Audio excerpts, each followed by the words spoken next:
lift στα 2.350 μέτρα υψόμετρο. Έχω περίπου άλλα 170-180. Να και το σημείο.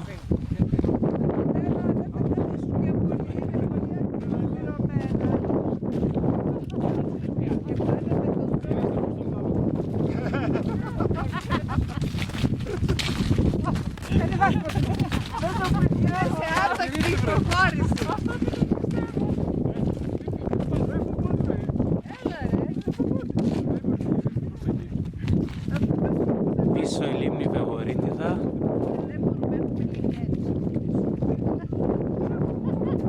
Και κάτω η βάση του χιονοδρομικού, όπου είναι και τα αυτοκίνητα.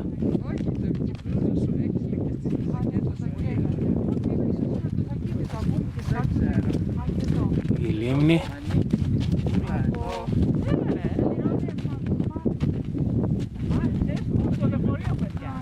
Α, και ο Στέφανος Τσελίκης, γεια. Πες ένα γεια. Στην κορυφή τα επόμενα. Λοιπόν, είμαστε στην κορυφή του Καϊμακτσαλάν με τον προφήτη Ηλία μπροστά μας, στη μνήμη των Σέρβων Πεσόντων. Σε 2-3 λεπτά ετοιμαζόμαστε να αρχίσουμε την κατάβαση. Κάποιοι έχουν ανεβεί, όχι δικοί μας, με το ερπιστριοφόρο. Όπως βλέπετε μας έχει πλακώσει το σύννεφο και δείχνει και ένα πολύ ψηλό χιονάκι. Όλα έγιναν γκρι από το σύννεφο. Έχει και ένα ελαφρύ αεράκι, τα λίγο φαν, κασκόλ, γάντια, σκούφο οπωσδήποτε.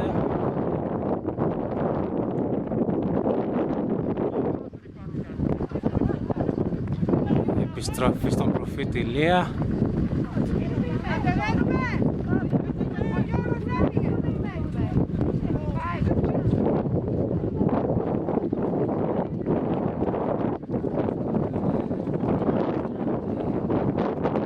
Κάποιοι έχουν ξεκινήσει να κατεβαίνουν.